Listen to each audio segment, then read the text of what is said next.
keys to the city, baby. When you see us, so you know you really viewing greatness in the making.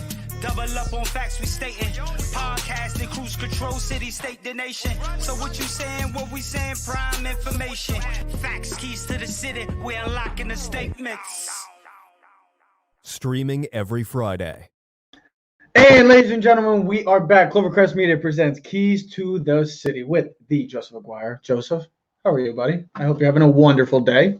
I'm good. You know, it's funny. We were going to go live about 10 minutes ago, and we just got into like the best conversation.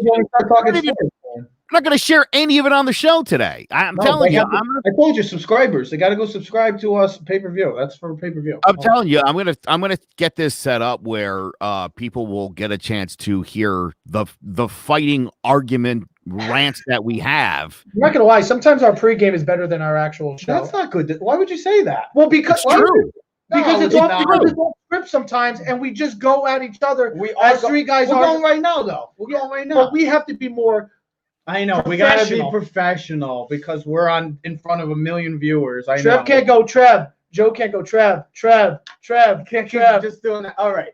So we were gonna start off with Big Blue because that's the performance they showed. A Big Blue terrible performance. But something happened last night. Something changed. Thank you, Jace. I appreciate that. Something changed last night.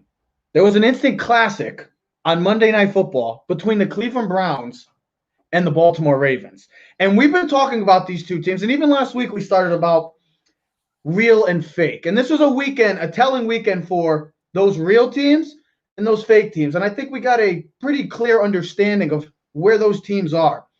I have to say, I put both of these teams in the real category.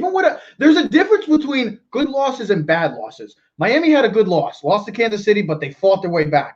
Pittsburgh had a bad loss, and we'll talk about that in a little while in the show. Talk about that Sunday night game. The Giants had a really bad loss. That's a bad loss. Last night, that was a good loss by the Cleveland Browns. Baker Mayfield, two guys that have faced immense pressure throughout this entire season, but for different reasons. Lamar, is he going to bounce back? The MVP season. And now this year, what has happened to Lamar? Where is he gone? What's the true Lamar Jackson? And Baker Mayfield, well, we've been talking about since day one when he got picked number one by John Dorsey.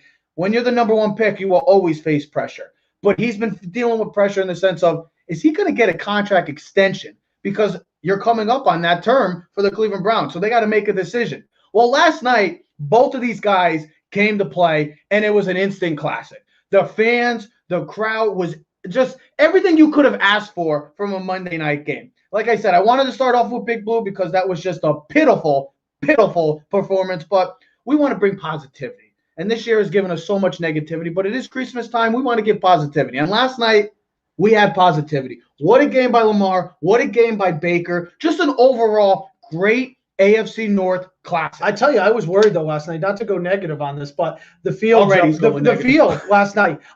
Watching that in the first half, watching the Ravens and multiple guys on the Browns slip, and then seeing multiple injuries last night, I was wondering at the end of this game, is the storyline at this end of the game, which it was at, I believe, what was it, Jet Stadium? When the guys got hurt. Oh, yeah, it was at MetLife Stadium. I was wondering if the storyline was going to be multiple injuries. Was the field a concern for the going forward? Well, you saw Lamar was struggling, was slipping all over early on in the game. Well, multiple guys in the Ravens secondary had pulled groins, hurt. Lamar left for a while. So great game, classic.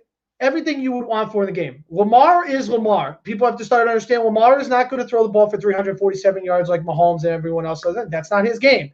He's just going to be the best athlete on the field, and no one's going to be able to stop him. You're going to have to contain him and play fundamental defense. Smart. I'll say this.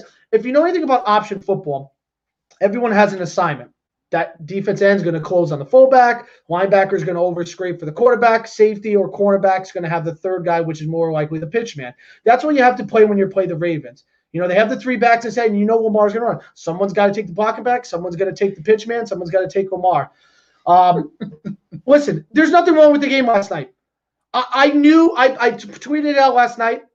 Once the Browns scored with 1 minute and 7 seconds left, I knew there was too much time. The Ravens were going to score. And if it even came close to a 60-yard kick, Justin Tucker was going to make it because he is the Michael Jordan of kicking. And when I say that, I mean if he's got the last shot He's going to make it. There was no doubt in my mind that he wasn't going to drill that 55-yard kick. Not a chance.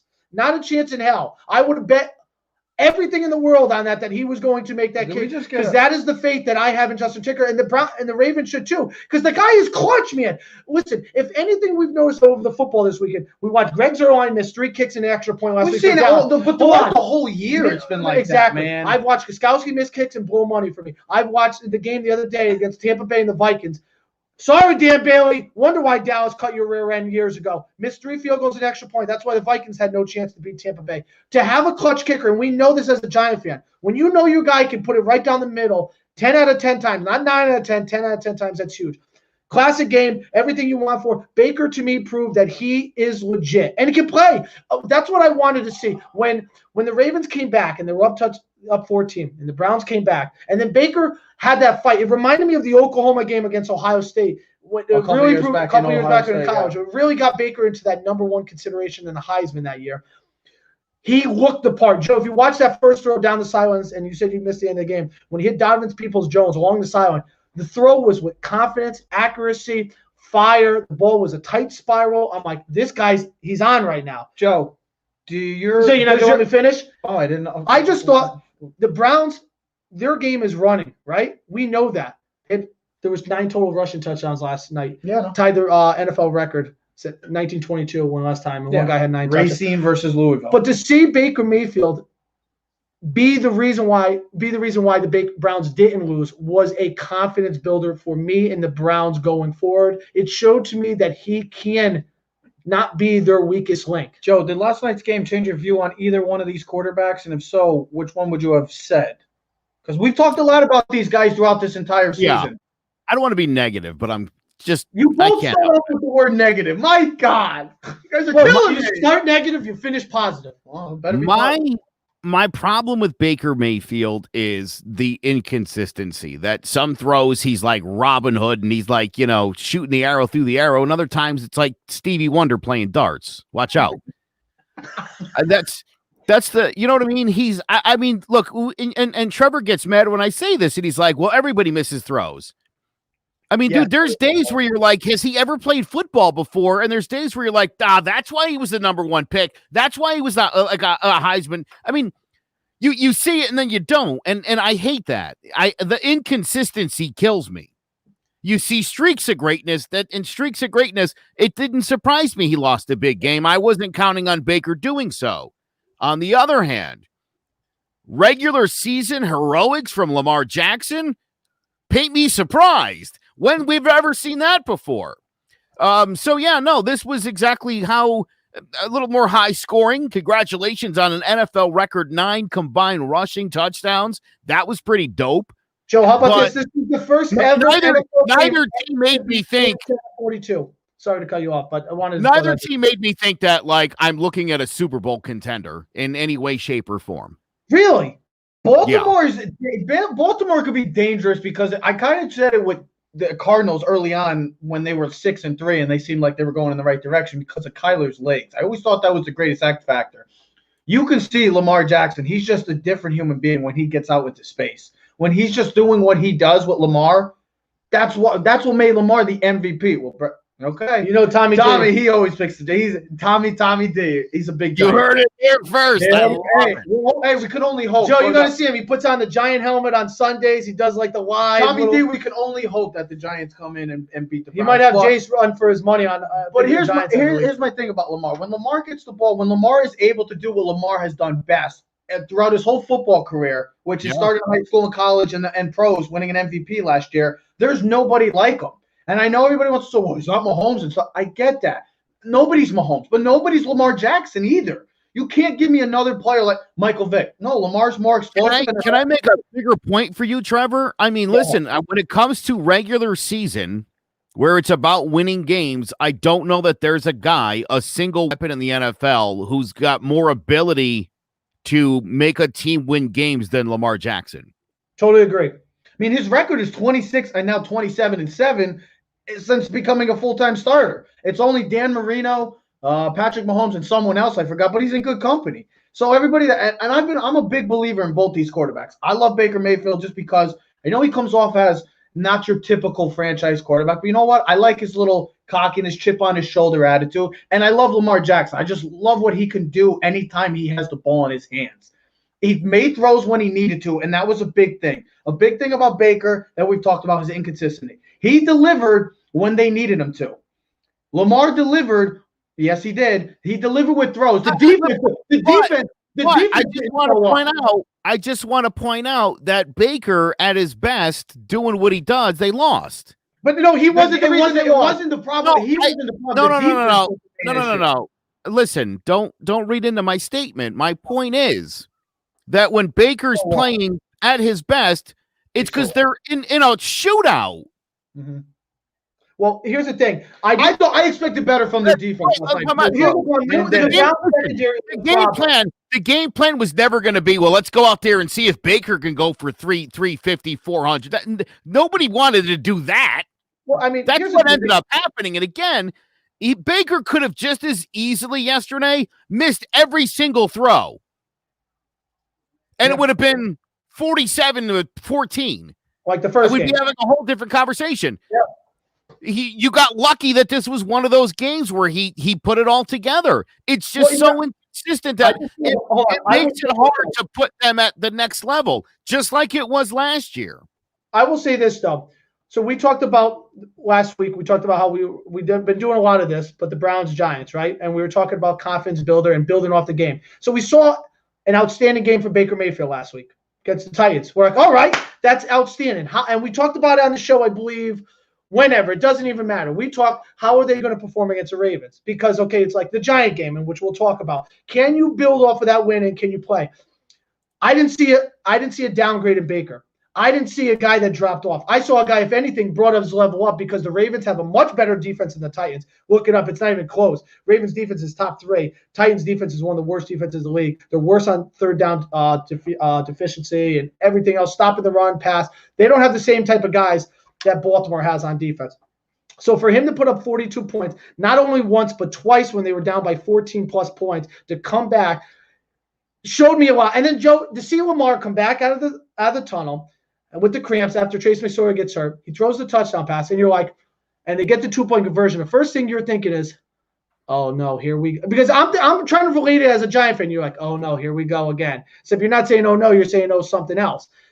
For Baker Mayfield to get the ball and go right down the field against that Baltimore defense, and not because of the running game, but because of his arm and his confidence and ability to throw, it showed me more, for me personally, what I saw from Baker a lot.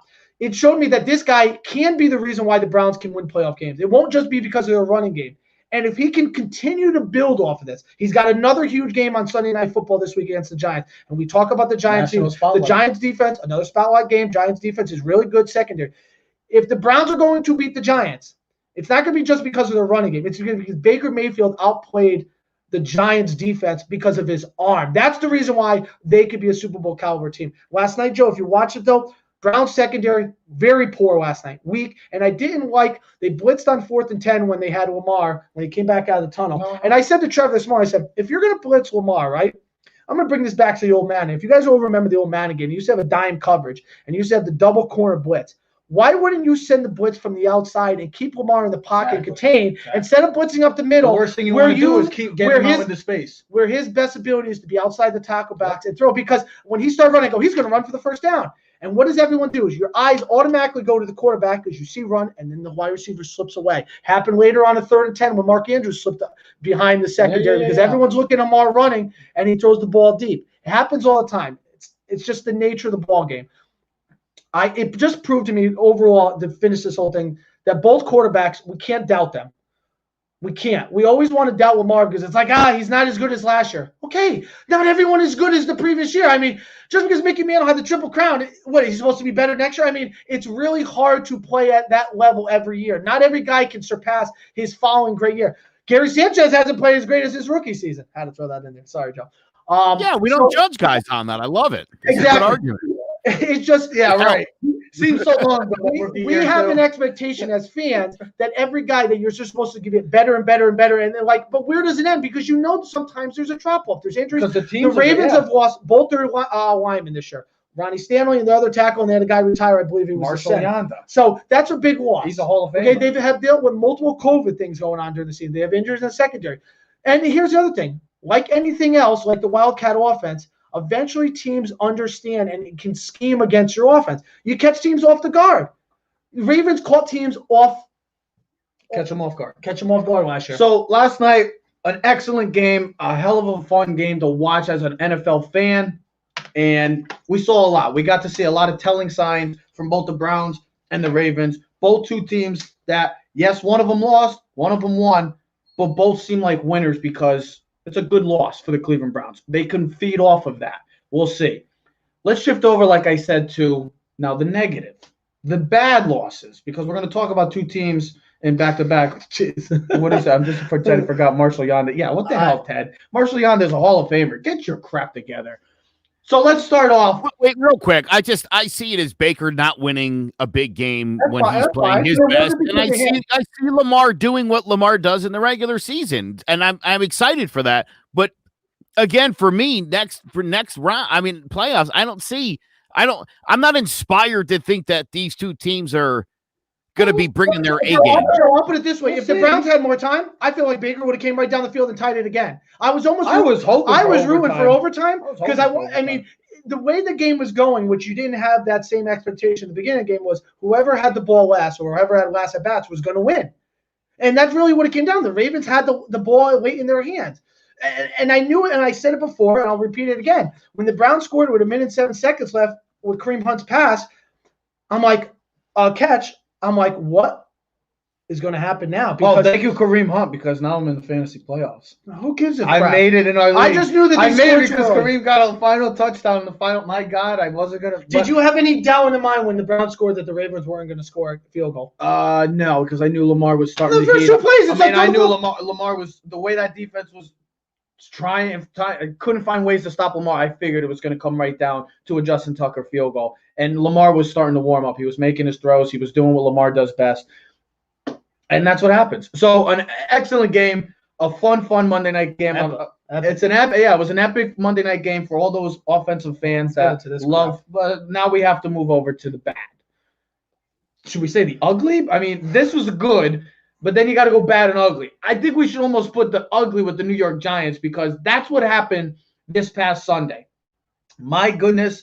All I saw was a team that looked like the 1-7 Giants. That's what we saw this week. And we're gonna go right to the main point. And I talked about this last week on the show. And Joe, why I said what I said, make sure that Daniel Jones was 1,000,000%. And not 100%, not 1,000, 1,000,000% ready to go. What did we see on Sunday? Daniel Jones wasn't 1,000,000%. And shame on the Giants. And we praised Joe Judge and his coaching staff for a tremendous job of making great decisions, whether it was the coaching staff or switching in the offensive line, making moves throughout the season that we've been applauding them for. Now you make a decision like this, that is a major setback for a team that was really getting into the groove of things and really starting to gel as a cohesive unit all around. Running the football, the defense becoming an elite defense, and even the special teams, even though it's been up and down this year, started feeling like it was getting better. Now we come into this, and they have a lackluster performance, and it all started from the get-go. Marcus Golden, the former Giant, welcome back. And he made his presence felt, and so did the New Jersey native Hassan Reddick with 5 sacks. They had 8 total sacks in the game. It felt like a 1-7 New York Giants team all over again. The offensive line played like crap. No running game. The defense was tired because they were on the field all over and over again. This is what we could have said with Seattle. That's why last week was huge for the Giants in the sense of that's what running the football can do. Keep that defense off the field. That defense needed a break. It felt like every other second they were back on the field. 37 minutes they were on the field compared to 22 minutes that the Giants were on the field. So Joe Judge has done a tremendous job with making decisions. This was, and you said it, Joe, it was with his gut. Sometimes making it with your gut translates into losses. You got to go with what's best for the team. And plain and simple, the best decision would have been to start Colt McCoy because we saw what Colt McCoy did a week ago. We saw that he can do enough for the Giants to sustain a lead and maintain a victory. We saw that. So the defense played their game. The running football, it worked. So why change anything? I know Daniel Jones is the better option, but you want to make sure that if he is your guy for the future too, you want to make sure he's 1,000,000%. And the Giants really dropped the ball in this. Go ahead, Joey. I know you had a lot to say about this. If you could you read the quote? Oh yeah, absolutely. I got it right here. Coach Judd. Just because I find this, I want everyone to listen to what Teddy says here. This is one of the stupidest things I've ever heard. I mean, I understand it, but I expect nothing less. But this is what he said, quote of the day. I have no regrets on playing him. We made a tactical decision based on what we thought he could do as a player. So that's it. That was the quote. Judge on playing the obviously not 100% Idiot. Daniel Jones. Idiot. Did that quarterback look 100%? Did he look? Hold on. Did he look 90 to 95%? No, because he looked about 60%. Yeah. I mean, how could you look at the result of this game, of your pitiful offensive performance, and never, we could spend the next 45 minutes talking about that offensive line that went to garbage again. Yeah, just went back when he needed them most. Needed them most. That was the way they played? Are you kidding me? And again, right? Look, we talked about what was worst case scenario. I said if this offense or the defense on the field for 40 minutes, they weren't going to win. Yeah, we talked about And here's the other thing: special teams. The Giants didn't have a play inside the opposing team's territory until it was almost the middle of the third quarter. Every time the Giants had the ball, I was watching it with Dad. I didn't think they got over midfield in the first half. They until did. Okay. They did. I just said until DJ hit Golden Tate. That was the first time I felt like, oh my God, what the hell happened? Listen, here's the thing. The Giants, right off the bat, you can tell Daniel Jones in the first drive was not 100%. You can just tell. So, obviously, you get the sack, the fumble. Giants, great job defensively right off the bat to hold Arizona on 4th and goal. But now here's the thing. You're at the 1-yard line. The Giants, like they talk about, you need to get 2 first downs to change the field position. Never did that. And, Joe, we talked about this on the pre-show. I'll say it and I'll repeat it, and then we can get into it more. What you told your team was that Daniel Jones, and this is what you have a disrespect for Colt McCoy, that a healthy Colt McCoy at 100% was not as good as a 60% Daniel Jones, and you didn't have faith that Colt McCoy could do the same thing he did against Seattle. You were like, that was just a lucky bounce. Because that's what it seems to me, right? You got lucky, sure. And this week, we didn't think we were going to be lucky, and the only way to beat Arizona was we needed Daniel Jones. He wasn't healthy. A poor decision for the Giants not to take him out earlier before the game got out of hand. You could tell he wasn't 100%. He was flat-footed. First game in his career that he did not have a rushing attempt. So, listen, he's not the same runner as Lamar and Murray, but his game, as we've talked about all year, his ability to extend plays and be able to run at times, because at one point he was, and it might still be, the leading rusher for the New York Giants. No, Coleman is. Second. Well, now he is. But for me to even think that, say that speaks volumes to how much Daniel Jones can run. Okay, even the throw that he did complete on Golden Tate. I think he has the fastest rush. Golden Tate had Byron Murphy beat in the slot, and if he's got full 100% with his legs, because if you know anything about quarterback play, all your strength is not from your arm; it comes from your legs. Okay, look it up. That's not an opinion. That's a fact. His legs, he had no bounce in his legs, and his ability to throw the ball deep. That's why that ball was underthrown. That's why Golden Tate had to sit back and wait for that pass. Great catch by Golden Tate. Here's another thing. Chase, you are partially right. The Giants' offensive line, the thing that made the Giants great the last 4 weeks to win those games was the offensive line. No protection and no ability to open up the holes. And couldn't run the football. This is Arizona defense. It couldn't stop no one. We couldn't run the football. Had 57 yards rushing, 157 yards total offense, 22 minutes of time possession. We went backwards. We went back to 1940s. We looked like a team that should be competing for the top 3rd pick. No, we went back 4 weeks ago. Same as the Jaguars and same as the Jets. That's how bad we played. I didn't want to watch the game. They were a sad team. I felt the Giants defense was trying as hard as they could, but at the end of the day, it's a bend, but they end up breaking. The dam had too much water and it overflowed. Plain and simple. You can only play so well so many times and be back into the corner until eventually the 10 guys beating you up eventually beat you up. You can only defend yourself so long. And that's what happened. And Joe, and I'll end it on this. what hurt me too was where was the pass rush? Where was the rush that I saw against Russell Wilson that I didn't see against Kyler Murray? The game plan should have never changed. Should have been the same game plan against Russell Wilson that it was against Kyler Murray. And I didn't see it. I thought it was a little conservative by Graham. Maybe that was the game plan. They're like, hey, we'll sit back. We'll keep it more contained. Maybe more respect. I don't know. Maybe more the respect. I don't know. The whole game plan in itself didn't work. And we know that because their asses got kicked on the football field. And they had no chance. From the first play of the game to the end of the game, they had no chance. Other than that, maybe that first drive where they stopped them on the 4th and goal, and I was like, okay, that's the only hope I had for the Giants. There was still another 55 minutes left in the game. That's just how the Sunday played out for the Giants. That's just how it played out. Everything went against them. Yeah. How about this? Even the turnovers. When Kenyon Drake fumbled multiple times on the same drive and they recovered her. Last week, the Giants got those fumbles. That's what I was saying. How about the guy from Arizona kicked us on the kickoff for the ball? Yeah, even the kick. Yeah, I mean, oh my God, I lost my mind on that. That wasn't a kicking penalty. That's not a kicking penalty. I guess not. That's not a kicking penalty. I guess. No, it's a kick. It is. That should have been an illegal kick, but you have to call it, and you can't review an illegal kick. It's not a penalty that you can review.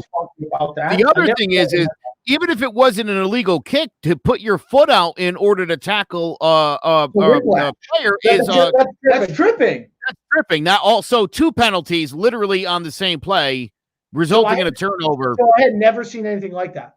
Me neither.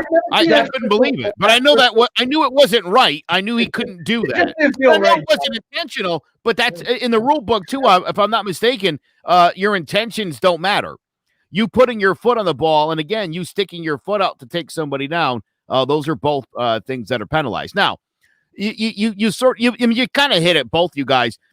The message I took from this, and especially this must be coming off the win, the game last week with the Rams and the Cardinals, that Joe Judge said to himself, we're not keeping this team under 17 points. He didn't have faith in the defense that he's literally dumped on and relied on all year.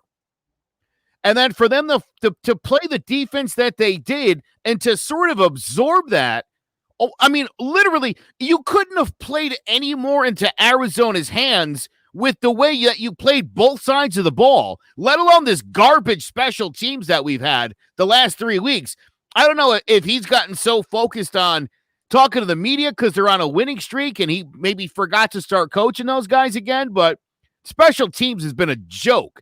Again, the idea that you didn't think Colt McCoy could score 17 points should tell you a lot more about Jason Garrett than it does about anybody else. Jason Garrett is still way too conservative. He still doesn't call good plays. I mean, everything the Giants needed to do, they didn't. And everything that they needed to prevent, they didn't. And they put themselves in a position to lose this football game. And the worst part is this could have been like 44-7 if you really think about it. Yeah. You know what? It just kills me that the Giants, you watch them in the first half. I knew the game was over. And people are like, well, what do you mean? Listen, I know enough about I'm not just speaking because I'm like an opinionated kid that just thinks he watches football and knows about football. You're hoping for them to win. I watched the game. They were so poor on offense and overmatched. I mean, listen, I watched a part of the Jets game. That's what I felt like when I was watching the Giants. Joe, it was almost like you were in a bad dream and you couldn't wake up from it. You ever been in a bad dream where you're like, wake up, and you wake up and then you're like, you still feel like you're in the dream? That's what it felt like in the Giants. And maybe I'll use the other thing, quicksand. You're in quicksand. And the harder you try to get out of quicksand, the farther you fall deeper into the hole. And the Giants just couldn't get out of the hole. We talked about this before. They don't have a number one receiver. Okay? We know that. It's become evidently clear. They create the least amount of separation I see in receivers in all the league. The only team I think is worse is maybe Baltimore. And we know that. That's why Baltimore can't throw the ball.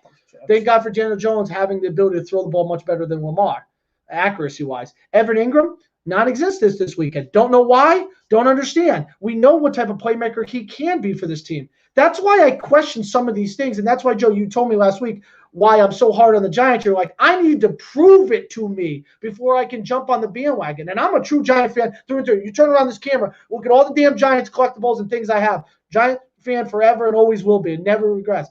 but I'm a guy that you got to prove it to me. I need to see consistency. I need to see it over and over because I've seen this ball game before. I've seen this story and how it ends. It's the same thing as Hallmark. You know how it starts, you know how the middle ground goes, and you know how the movie's going to end with the girl kissing the guy at the end of the movie. You know the Giants are going to do this to you. So to me, this is what I'm going to say, and I'll answer Alexander's question. Who do you think's winning the NFC East? I don't know. It's between the Giants and Washington. If the Giants lose to the Browns this week, they will not make the playoffs. The season's over. Plain and simple. Washington is the better team right now, the way they're playing. But your biggest question is, can Dwayne Haskins not screw it up? Plain and simple. Because if they're tied, the Giants have the So shall we get into this conversation? We don't need to get into the conversation. I'm just answering the question. Around. Right now, if you ask me, I would pick Washington to win it because they are playing better football than the Giants. But you know what? I could watch the Giants beat the Browns on Sunday Night Football and be like, Ted, you're an idiot. And the Giants played much better they came back. That's why I'm going to let the NFC East just play itself out because I'm not picking anybody. That's what it's going to come down to. It's going to come down to Win 17 because both teams, the Giants play the Cowboys and Washington plays Philly. It's going to play itself out. I'm not answering this question anymore until the season's up, until we get the postseason. That's it. October 13th of 2014, the Victor Cruz game. The Giants were on a 3-game winning streak. The game Victor Cruz blew out his knee against Philly. Sunday night game. You went to that game? I was at the link. I was literally there. In a luxury suite with cheerleaders. It was a good time. But that was the Giants' most putrid offensive performance in their team history. They had, I think, 21 yards of offense in the first half. Never got past midfield. Yep. It was a pathetic performance. I felt like that. And so, Teddy, when you said that I had that sort of same helpless feeling, only I wasn't surrounded by Eagles cheerleaders to comfort me. I would have needed a lot more booze. It was. I mean, the sacks, just the way this team played. I was puzzled from the start by literally everything the Giants did. For him to literally face the media and say that he stands by it. No, say, look, I went with my gut, and I'm an idiot. And look, I'll tell you too. I don't think that Johnny Manziel Jr., Baker Mayfield, as you will. I don't think he's going to lose on prime time to the Giants. I don't think it's going to happen. I hate to say it. I don't think there's any way. Colt McCoy's going to be starting quarterback. We know that. Right. There's no way the Browns aren't beating the Giants. I think to me this game, and I kind of been saying it the last 5 or 6 weeks, I think it's effectively over. Look, Washington sucks. I get that. The Giants might still win the division. Let's just say that. But they all won this week except for the Giants. At this point, if the Giants win the division and they play in the wild card round, they're going to lose. I'm concerned about Daniel Jones. I mean, clearly he's not okay, and I don't think another 7 days is gonna cut it. So you got Colt McCoy again. 5-9. I mean, where are we going with that? All I want to say to finish this is the way the Giants got here in this 4-game winning streak went all backwards, and the reason why they lost on Sunday. Their offensive line was playing well, was gelling, was clicking. The running game was effective and impactful for our offense, and not many people had a reason. And no way they couldn't stop us. It seemed like. Now everything just went back to phase 1, all over again. That's what just happened on Sunday. But here's the thing. Here's the thing. We just got to go with the reality too, because all of us Giant fans that we thought, oh man, this team could get really hot and really dangerous. Yeah, they could have, but we got. They were. They were hot. Everything we just saw for the past month went out the window on Sunday. Well, did it? I mean, look, if they potentially matched up well and had a chance against the Browns, you'd be like, oh, all right, and then maybe they match up with the Ravens. You're like, all right. I have no reason to think that the Browns won't blow the Giants off the football field. Yeah, the Ravens. I still believe in Giants. I mean, listen, where will Jones be in 2 weeks? Because you'll be in big trouble against the Ravens. Yeah. I mean, listen, you saw last night what those two teams are capable of. And are the Giants at that level? You have not even. It would take the Giants 2 weeks to score 47 points. Maybe 3. Probably 3. In 4 weeks, Lawrence Tynes posted in 4 weeks. Dude, those teams had 9 rushing touchdowns last year. Again, it would take the Giants about 4 weeks to get 9 rushing touchdowns, maybe 6 weeks. Joe, did you hear that? So Lawrence Tynes said like they've scored a total of like 47 points in the past like 3 weeks. So pathetic. And in a league that everyone scores points, they need to go find one of their biggest things is going to find a number 1 receiver. That's definitely one of the musts. We had a really cool conversation before the show, and I think it bears playing out here. That we broke it down. There's 5 rushing teams in the NFL. Yeah, that are run first teams. Yeah, pass second. Correct. Yeah. Did I say that wrong? Yeah, no, I think I might. You know what I mean. It's a run first offense. Tennessee, Minnesota, Cleveland, Oakland, and the Giants. Teams that want to run the ball first, pass second. Everyone else in the league, the 27 average teams, like to pass first and then run second. And that's opposite of what's been going on for football in the last 50 years. But guess what? The game has changed, and we understand that. So, but the Giants can't do either, and they didn't do that this week. So, well, look, again, my whole point was look at those 5 football teams, the ones that have a dominant number 1 receiver, a big possession guy giving you 6, 8, 10, 12 catches a week. Those teams can also run the ball. Look how much better the Titans are when A.J. Brown's on the field. Oh, he's a beast. When he's out and they put 9 guys, 10 guys in the box, I mean, Derrick Henry's great, but I mean, even Derrick Henry is going to struggle to run through 10 guys. I mean, Minnesota, they got 2 tight ends that can stretch the field, and Rudolph and Irvin. 2 receivers. And the 2 receivers, and Justin Jefferson, which they didn't need to, but they took in the first round, and might win Rookie of the Year, and Adam Thielen. And then you got Dalvin Cook, who's one of the best backs. But we're not even talking about the run. I'm just adding the receivers. I mean, Oakland, we know they're run first, and they don't have a legit number 1 receiver. They don't. And the Giants don't have a number 1 receiver, but Cleveland does. They have Beckham, and they have Landry.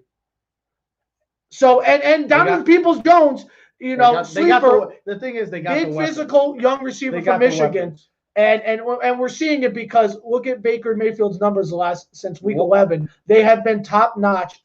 We'll talk about the Giants and Browns game later on in the week. It's a huge game, and it's still a game that's wide open for the NFC East because Washington plays Seattle, which is that could be a tough game. So Giants play Browns tough. Philly plays. I forgot who Philly plays in Dallas. I don't even care about Dallas. Do you know who Lionel Manuel is? Why do that name sound familiar? I know who Lionel Richie is, but I don't know Lionel Manuel. I think 86 Giants. Oh. Yeah. He was there again, I mean, I don't have the numbers in front of me, and I could have looked them up quick, but if you look at the numbers up, you wouldn't be blown away by Lionel Manuel's numbers. Oh, he yep, between him and Mark Bavaro. Whenever the Giants needed to complete a pass, done. And then they would just continue to pound the football with Joe Morris and Maurice Carthon and play great defense. Joe, even when the Giants won the Super Bowls, the 91 one, they had Stephen Baker, the touchdown maker, and Mark Ingram, senior. Okay, yeah, Mark Ingram was a really solid possession receiver. Stephen Baker, all he did was catch touchdowns. 2007, they had Plaxico Burress, number 1. There's your Darius Slayton. There's your Darius Slayton. And Amani Toomer. Then in 2012, when they won the second one, they had Cruz and Mario Manningham. Okay? So they had legit number 1 receivers. No, they had Akeem Nicks. Oh, Akeem Nicks was probably their number 1. Cruz was the big 86. Lionel Manuel, baby. Love it. So, but yes, you need, we know this. You can run the ball you want, but you need to be able to have a receiver that can get open and on a 3rd and 5 and say, I'm going to throw you the damn ball and you're going to catch it and we're going to move the sticks and we're going to run the ball again. And the Giants don't have that guy. So let's close out with the game that we talked about last week. It was the CMG's game of the week, and it lived up to it, but you're looking at 2 different sides, 2 different trajectories, it seems like. A couple weeks ago, we thought the Pittsburgh Steelers looking like they were going to run the table, but they've also been going. Not you and me. I mean, I had them going. That was my bold prediction. I did say they were going to go undefeated, 16-0. I did say they were going to finish regular season 6-0. It was a bold prediction. So it might be harder to go 16-0 than I was 16. I was wrong. But you look at that. Maybe. This is kind of the Jets. Sorry, Chuck. That's fine. So you see the Sunday night game, and you see the Pittsburgh Steelers the past 2 weeks, I should say.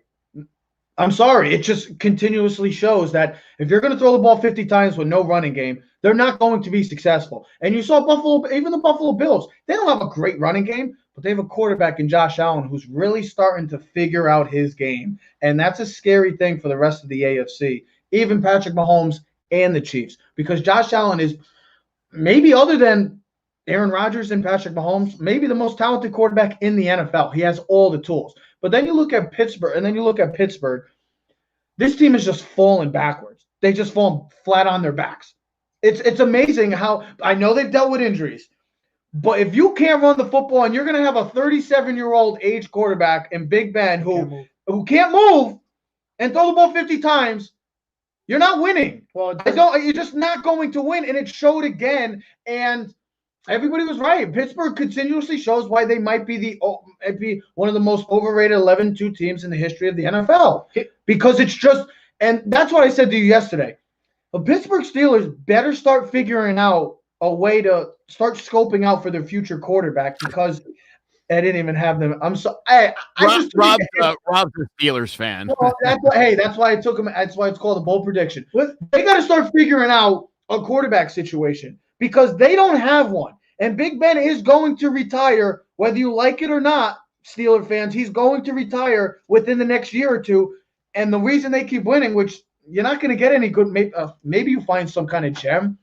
But you just look at the Bills going. Did you even listen to his quote after the game? Did you listen to his quote? Of course. If I'm not playing good, then I shouldn't be playing football. Retirement. So he's already talking about that. Here's the thing. But you look at Buffalo going this way, and you see Pittsburgh going that way. You can throw the ball 51 times. If your receivers catch the ball, they are dropping the ball at an incredible rate. The week before against the Ravens, they had 6 drops. I don't even know how many they had this week. But watch. Every time you drop the ball, that stops a drive. It's literally kills every drive. You watch it multiple and they have a lot of drives. And that's a problem. Listen, you can throw the ball 50 times a game. If your guys are catching the ball every time, they're not catching the ball. The injuries are starting to catch up. The lack of the bye week hurts the Steelers. Listen, they have hit the wall. The Steelers have hit the wall. They can't run the football. What built the Steelers team, and what I've always known the Steelers to be, was run the ball first, power offense, play action pass with physical receivers, and play hard-nosed defense, and you're going to earn every single inch that you get. The Steelers are not that team. They've become a finesse-based team. They can't run the football. They had less than 50 yards rushing, I believe, in the game. James Conner does not look like the future of the running back. That's why I'm shocked that they didn't go after Le'Veon Bell when he was a free agent, to try to bring him back and maybe spark the offense. A guy that can catch the ball in the backfield. He's been there. He knows the offense. He knows what's going to go on. I mean, maybe they want to deal with the turmoil, but either way, that guy would have helped the team. Joe, okay? So you can't pass the ball because you can't complete passes. You don't protect your quarterback. You have an aging quarterback that can't mobile, and you have multiple injuries, like you talked. Bush's linebacker injury. You had budget free. Yeah. Now you have your back ends. No one can block TJ Watt. But guess what?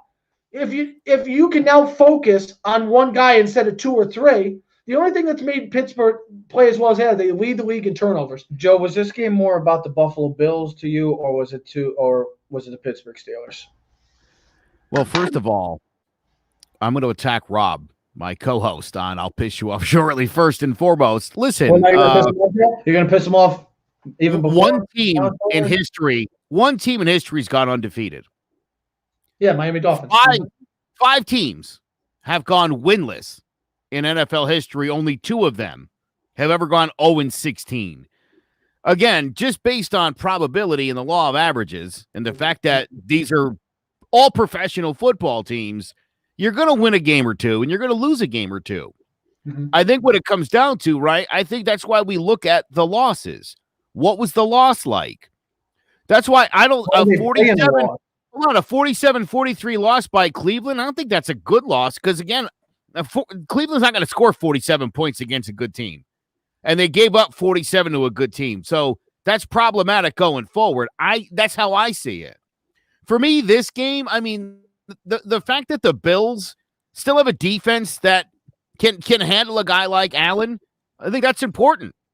And I think it means a lot for that team.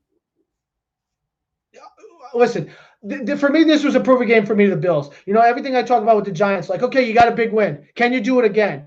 And I don't expect you to win every week because the nature of the football team is teams lose games more than they win games. That's the nature. How do you come back from defeat? But for me, If you were like a betting man, you're like, Ted, who you like? Because me and Trevor were both wrong, Joe. We both picked the Steelers. I thought Pittsburgh would come in more. Because you know in the back of your mind, you know what the Steelers are. You see, I told someone it's like the Patriots. You have a certain expectation that you've built in your mind over the years of what these teams are and what you expect from. You think that the Bills are going to lose these type of games because that's what the Bills have done for the past 25 years. They haven't won a playoff game in 25 years. They hadn't won a Monday Night Football game since 1999 since they won last week. So when you're used to seeing that, right?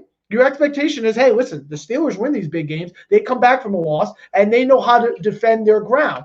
Well, guess what? The Bills are a better team. They have the better quarterback.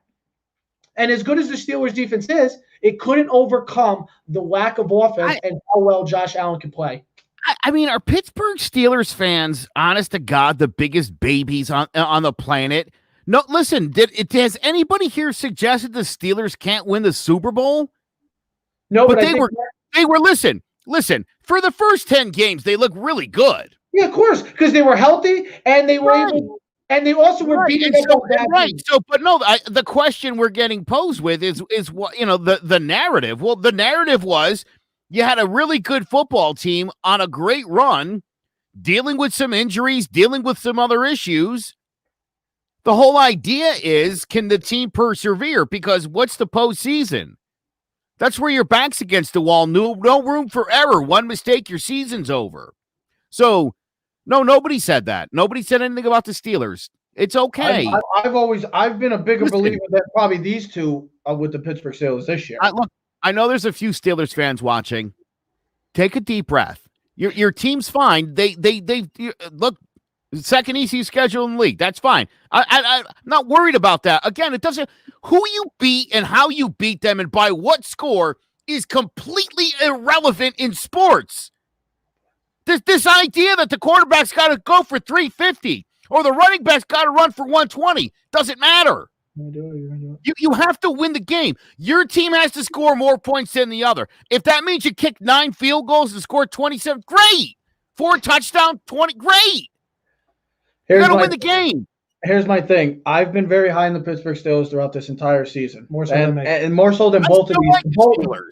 I knew the Steelers were going to lose this game because they just got punched in the face. It's hard to come back from a punch in the face. I still think they're going to finish 14-2.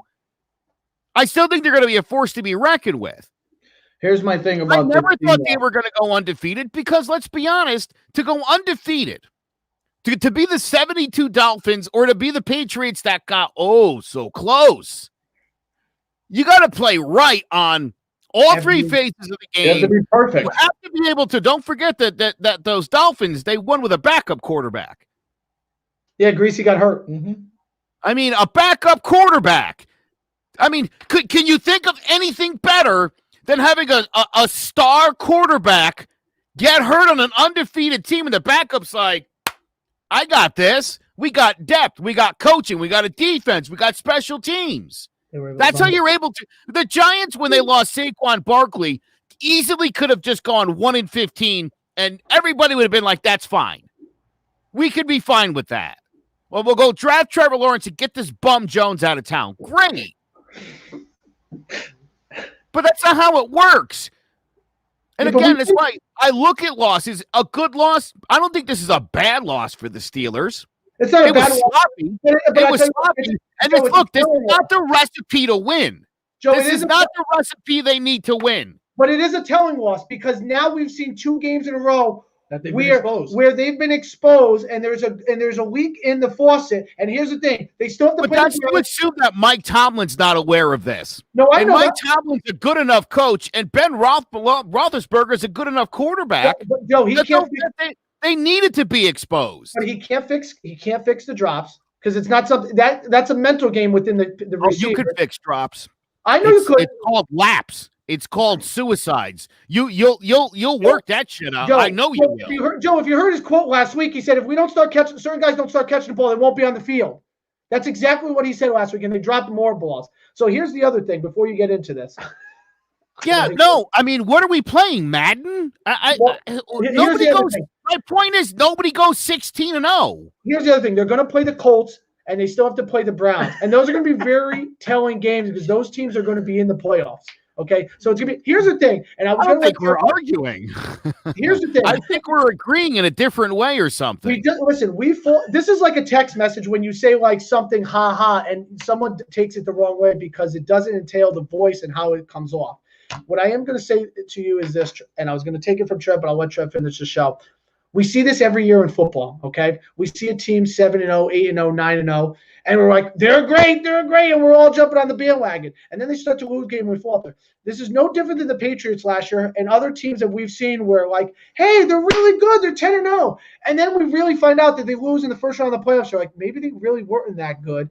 And things that have made them so great have now hurt them. Injuries, drops, lack of running the football. All that is going to play a factor because you can't miraculously make these guys healthier, okay? They haven't had a bye. Now they're not going to have the number 1 seed, which means they're not going to have a first-round bye. It's not going to help the 37-year-old quarterback. You're not going to miraculously be able to learn how to run the football when you haven't been able to run the football all season. What? It's just magically going to be open to holes? Like, I'm just going to have my – hey, it happened for the Giants for a month. So, like – but it's listen. But the Giants had the ability and shown the ability to run. Steelers haven't been able to do it all season. That is true. And Big Ben. It feels like the Pittsburgh Steelers have been playing nonstop. I know. Yeah, but you know what? You deal with it. You play football. And James Conner hadn't been on a football field in 3 weeks. Yeah. Well, he didn't make a difference anyways because they are not even. Listen, they might not even be the best team in their division. Because I'll tell you what I saw last night. The Browns and the Ravens looked like better football teams on the football field than the Pittsburgh Steelers did. Plain and simple. We'll see them playing. And here's the thing. The Ravens, with their third-string quarterback and 19 players out against the Steelers, almost beat the Steelers. If you're the Steelers, right, Joe, and you got 11 starters and the other teams with their third-string backup and they got on their third-string running back and half the team's out, don't you think the Steelers should have kicked the rear end out of the Ravens the week before? Yeah. Yeah, they should have, and they didn't. So that's more telling to me that the Ravens were able to fight with all their backups and JV. It's like the JV team giving the number 1 varsity team a run for their money. Like, that shouldn't happen. Oh, yeah. Connor is way overrated. He had one really good season. And wait, everybody all right. I mean, no, we don't need to get into it. We know he's an okay. I mean, so wait, Connor. So James Conner's no good. I mean, what I'm trying to follow your logic here. So what? Connors wasn't going to help, or he was going to help? I tried to give you the excuse if he hadn't been on a field in 3 weeks. Joe, you can save it for 10 pathetic carries. Save it for your show. We'll save it for piss you off shortly. That's your segment right there. This is for everybody, my friends. This is serious. Look, again, why would the Steelers think they were going to win a football game handing the ball to James Conner 10 times? Yeah, well, it's just like the Saints thinking they're going to win a football game if they give Alvin Kamara the ball 5 times. Yeah. That's silly. Joe, I saw that stat. We won't get into it, but I saw that stat. How many catches the lack of Kamara had since Taysom Hill as a quarterback? And Joe, I'm surprised you didn't bash Trevor because this is the same guy who said he had more faith in Taysom Hill in the playoffs with the Saints than Drew Brees. Drew Brees and the Saints win that game if he's the quarterback against the Eagles. I don't have to bring it up. I'm sure Trevor hasn't slept since that happened, knowing that I know that he said that, and then I just haven't brought it up yet. Joe, you have been winning bets against us, against Trev. You have been correct on statements with saying that how could you even... He's been winning since November 3rd. Count the votes. Stop the count. Joseph, as always. Thanks, big guy. Hey, be safe, Joseph, with this incoming snowstorm and the rest of all of our followers and supporters. We are streaming on all social media platforms at Keys to the City, so subscribe, comment, or like. Like I said, everybody stay safe. We're finally getting some inclement freaking weather in Connecticut. Let it snow. Here we go. Well, let's get prepared. Get your milk and bread because everybody freaks out when you don't have those. But yes, we will be back later in the week talking an NFL weekend and maybe a teaser, conference championship preview. I haven't talked college football, but I think it's starting the time that we get into the gist of college football and we start talking about it. So we will be back. You're damn right. Got to get the bread and milk. We are going to get buried. So, ladies and gentlemen, Clovercrest Media presents Keys to the City. We are out. Yeah.